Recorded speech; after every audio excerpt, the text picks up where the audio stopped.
What have you seen from Kanae? I know he got banged up in the UNI game, but both times we've seen flashes of, kind of his big playability. Yeah, he's done a really good job. I think when he's been in there, he's been really explosive. He got dinged up at UNI, and then I thought he came in and did a really good job last week. What do you think of the way Trevor fit in his first career start?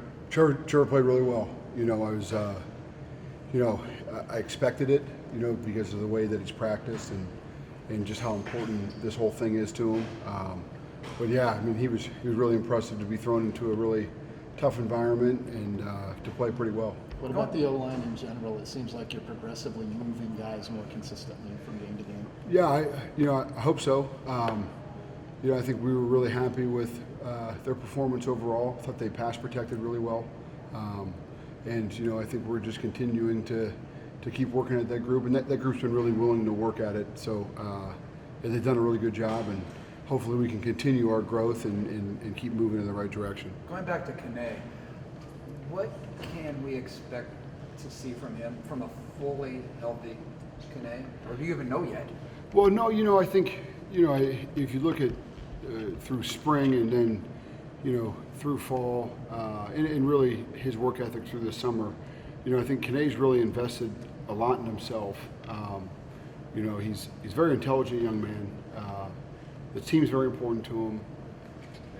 I think we're just seeing him continue to grow and grow with the more experience, and he really ran with the purpose throughout spring. And I think right now you're watching him. I think he ran really well, and obviously really explosive young man. But I think he ran. He played exactly how you should play. He saw holes. He was decisive. And he hit it. And I think he's an explosive guy. Obviously, we've seen that.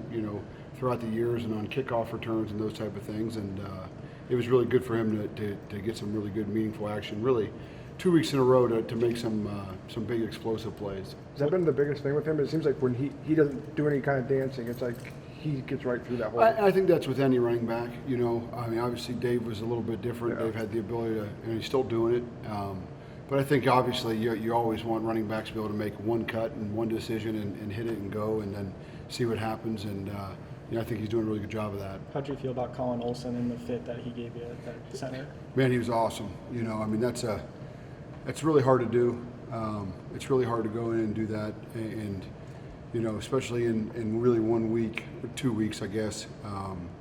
But just to pick it all up, he hasn't played offensive line, for very long, and to go in there and anchor that down, and not only just for himself to move over, but to have a new guy next to him, I think that's a challenge. Obviously, it helps with Julian next to Trevor there and helped him out a little bit.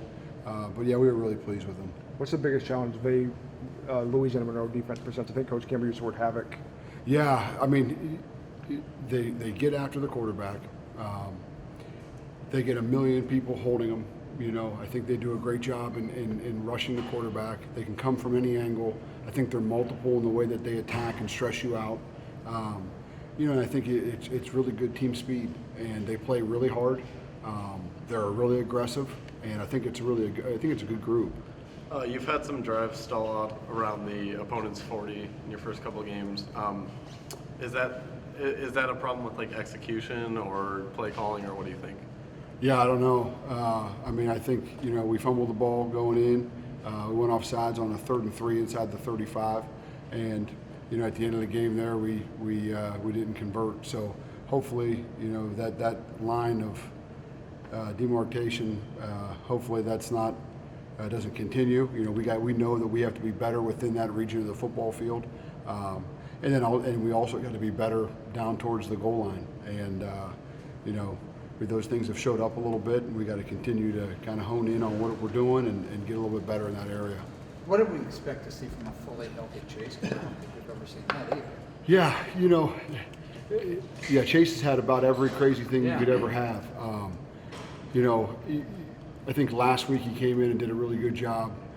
Chase is a very, very talented kid. I think Chase has worked really hard at getting better at the point of attack, and I think that has shown. But Chase has really good ball skills, really good at running routes, and really understands defense. Even something we did today, he can give you a very detailed example of what was happening based on what coverage, and Yeah, I can't wait.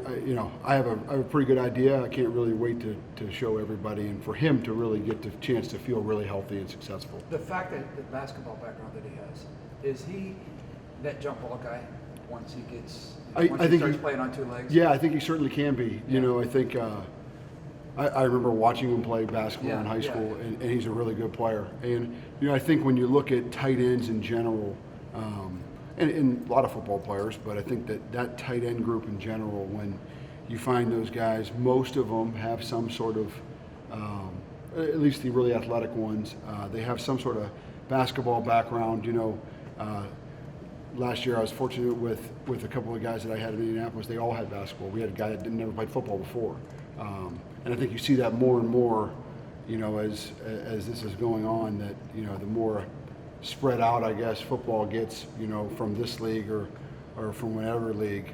I think you see a lot of basketball guys because it carries over. I think not only the obvious is catching, jumping, but just like being aware, spatially aware. Understanding how to move within the paint, a little bit. I think you see a lot of that, and that certainly helps Chase for sure. And Sainer says he was a good basketball player, but he wasn't. He'll be pissed.